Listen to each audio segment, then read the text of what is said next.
while the particulars may be different, we're all searching for the same thing: happiness. One man who had the resources to search hard after happiness found it to be terribly elusive. Solomon ruled Israel when it was prosperous and powerful. He had the treasure, he had the time, and the talent to search for happiness. And Ecclesiastes, a book found in the Bible, is unique because it's his journal. And in this journal, he records what he discovered in his pursuit of happiness.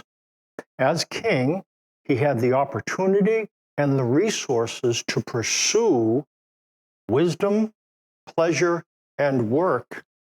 Yet the tone of the writing, and we'll read it together, the tone of the writing suggests that late in life, he looked back on his life with a sigh of regret, strangely enough. But it says, I thought in my heart, come now, I will test you with pleasure to find out what is good. But that also proved to be meaningless. Laughter, I said, is foolish. And what does pleasure accomplish? I tried cheering myself with wine and embracing folly, my mind still guiding me with wisdom. I wanted to see what was worthwhile for men to do under heaven during the few days of their lives. I undertook great projects. I built houses for myself and planted vineyards.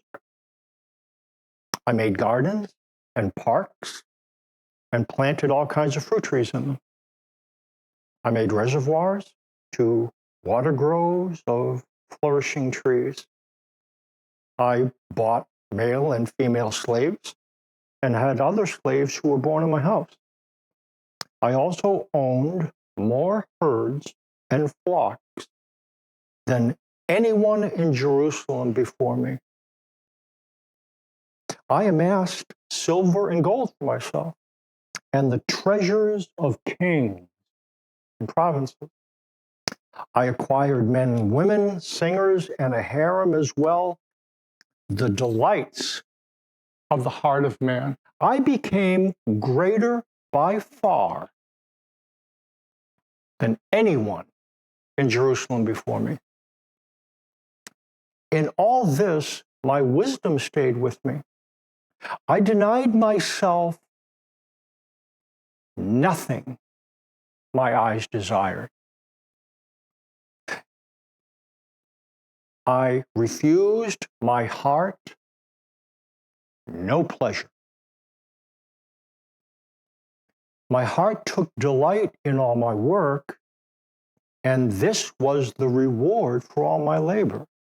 Yet, when I surveyed all that my hands had done and what I had toiled to achieve,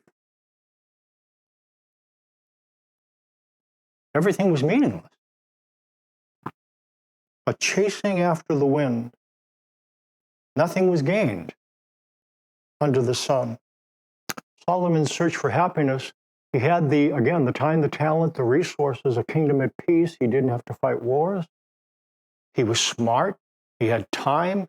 He had the means whereby he could pursue hard after happiness. And he experienced it in every sort of way. And it turned out to be a chasing after the wind. I guess if you look back historically, if there is a culture that can make Solomon-like claims, to have the time, the talent, and the resources to pursue hard after happiness, we're living in it. And we have been living in it for a while. Alexis de Tocqueville was a French politician, thinker, And he visited America from France just before the Civil War. In his 2-volume work, Democracy in America, he attempted to answer this question: why the Americans are so restless in the midst of their prosperity. That's a question he dealt with, and in a 2-volume work in 1805 and 1840, here's what he had to say. Let's look at it together. In America, I saw the freest and most enlightened men placed in the happiest circumstances that the world affords. It seemed to me as if a cloud habitually hung upon their brow, and I thought them serious and almost sad in their pleasures. A native of the United States clings to this world's goods as if he were certain never to die. He is so hasty in grasping at all within his reach that one would suppose he was constantly afraid of not living long enough to enjoy them. He clutches everything. He holds nothing fast, but soon loosens his grasp to pursue fresh gratifications. At first sight, there is something surprising in this strange unrest of so many happy men restless in the midst of abundance. The spectacle itself, however, is as old as the world. The novelty is to see a whole people furnish an exemplification of it.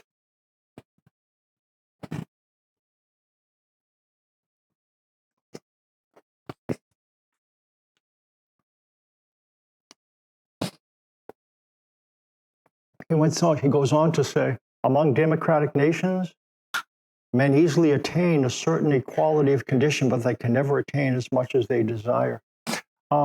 Alexis de Tocqueville, again, he sees people who have the ability, like Solomon, to pursue pretty hard after pleasure. It surprised him that there was so much unrest when he visited. Solomon seems to come to a similar conclusion. Here's what he says.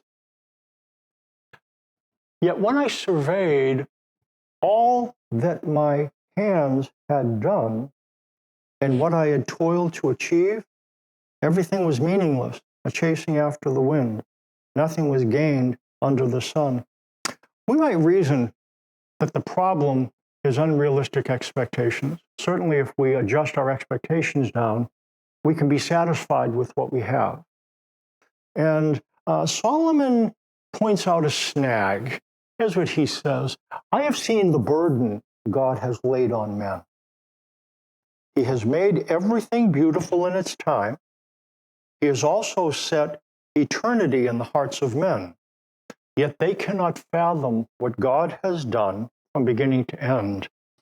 There is a burden that God has laid on men, all mankind, men and women. It's composed of 3 things. God has made everything beautiful in its time. And the problem is, what is beautiful doesn't remain beautiful. Things deteriorate. People die. People get old.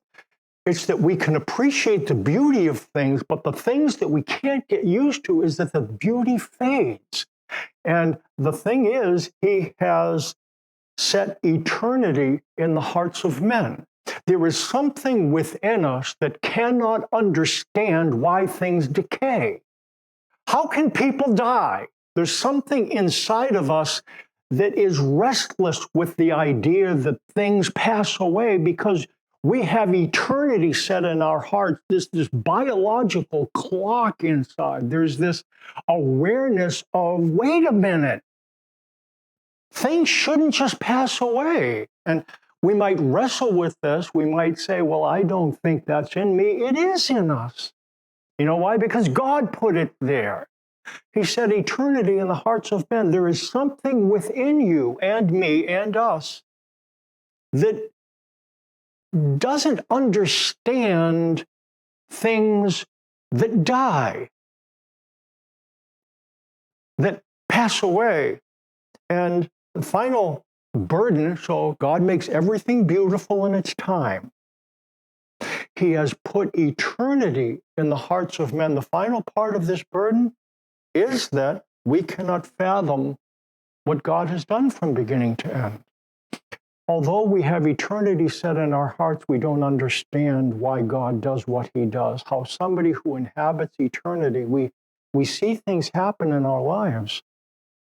I heard of a woman this past week who was caring for her father in another state, and he was succumbing to a cancer, I believe, and then she was taking care of him. And then she started to experience some health problems. I think she's 30 or something like that. And they found a mass in her heart, and it's some form of cancer. And the person I was talking to was aware of this person. She said, this person is having a very difficult time believing in God. Why would he do that?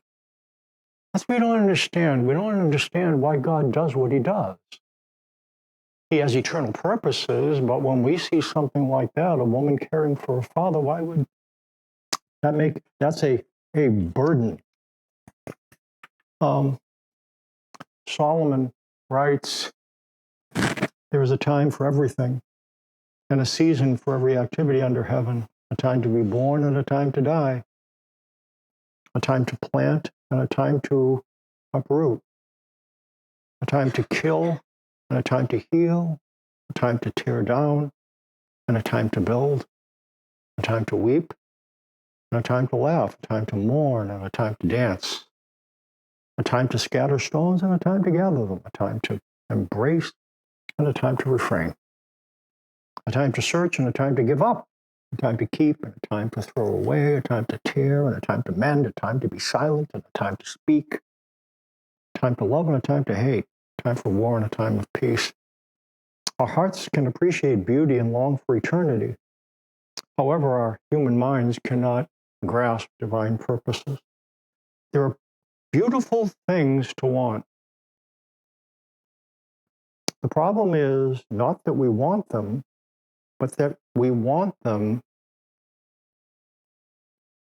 and they don't remain.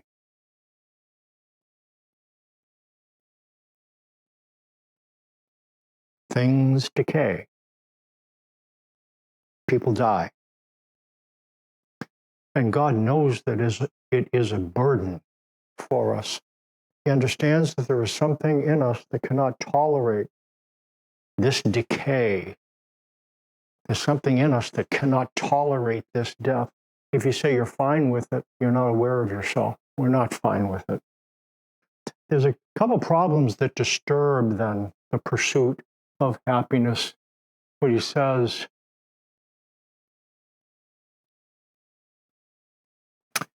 there's a couple things. It says we want eternal things and we don't understand eternal purposes. Solomon comes to two conclusions.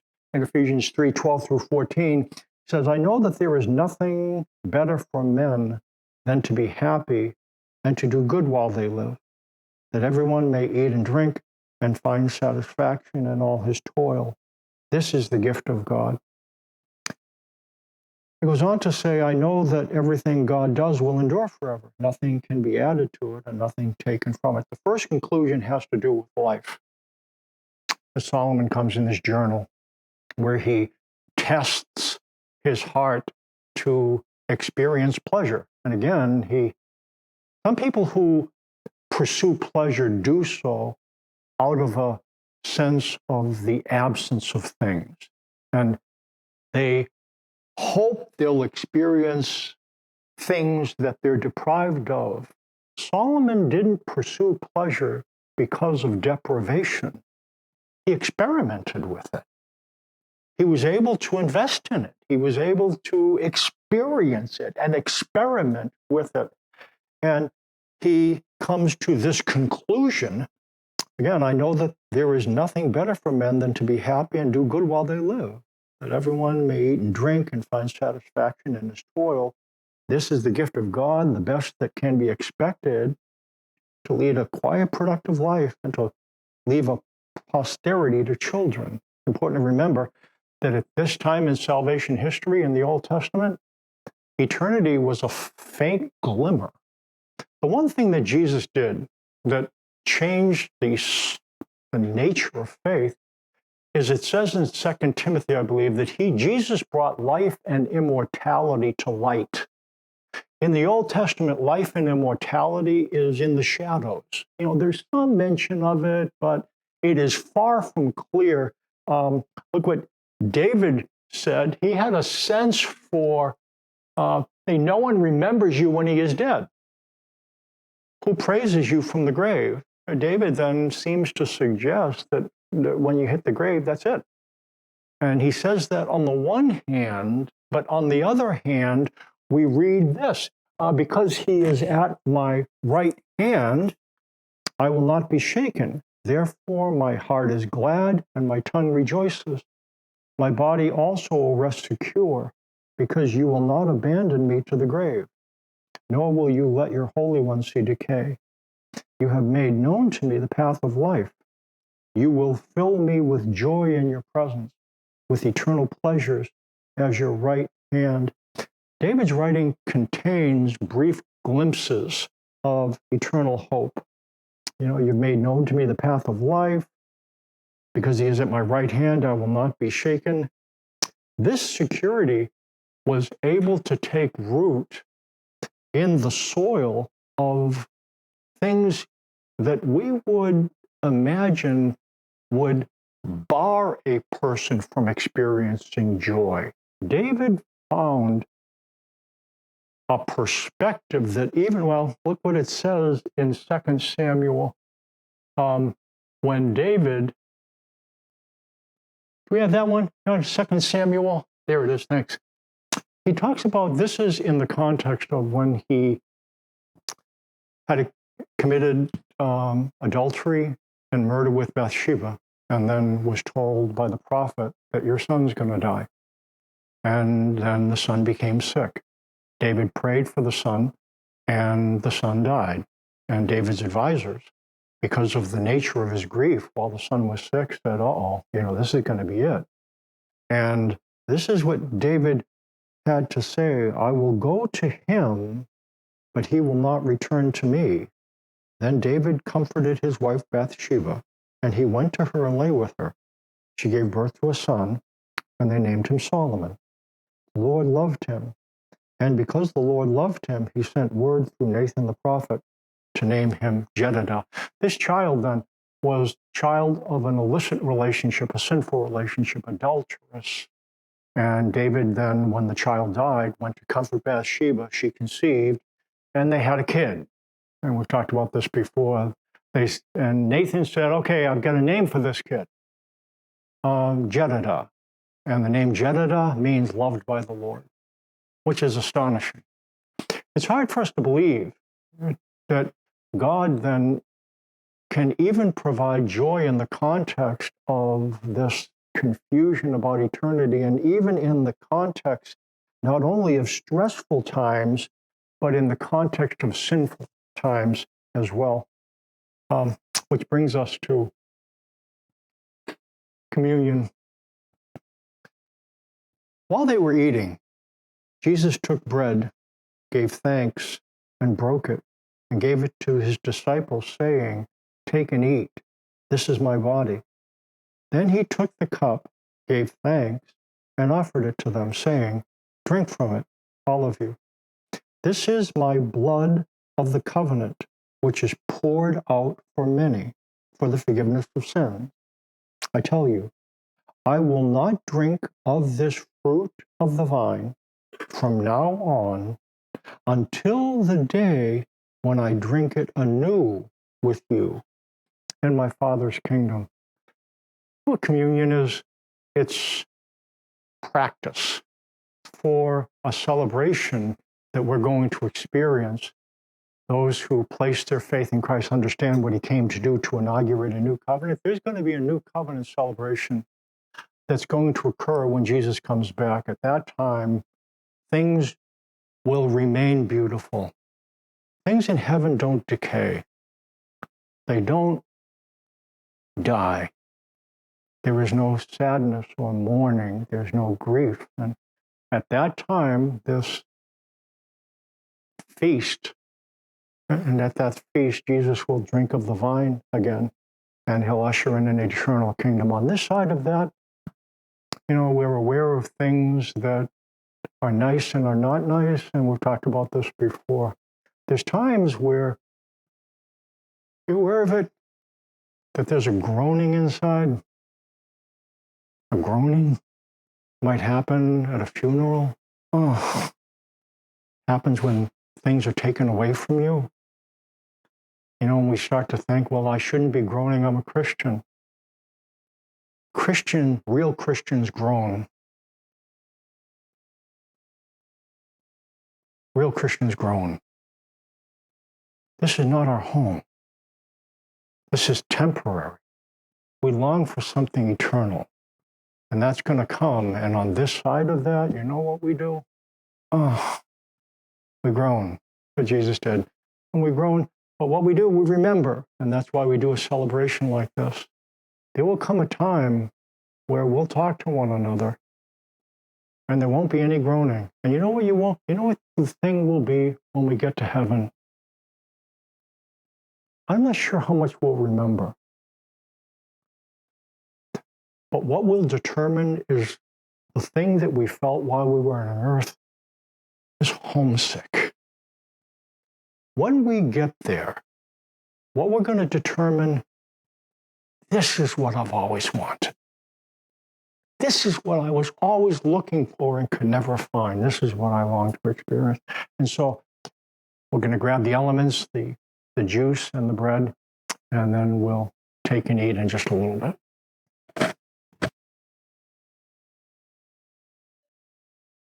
I said, while they were eating, Jesus took bread, gave thanks, and broke it, and gave it to his disciples, saying, take and eat, this is my body. And he took the cup, gave thanks, and offered it to them, saying, drink from it, all of you. This is my blood of the covenant, which is poured out for many for the forgiveness of sins. I tell you, I will not drink of this fruit of the vine from now on until the day when I drink it anew with you in my Father's kingdom. Eat and drink.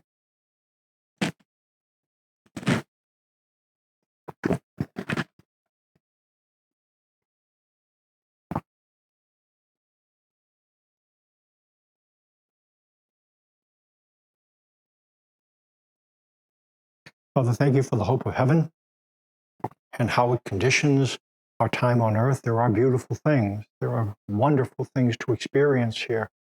But the problem is the beauty doesn't last.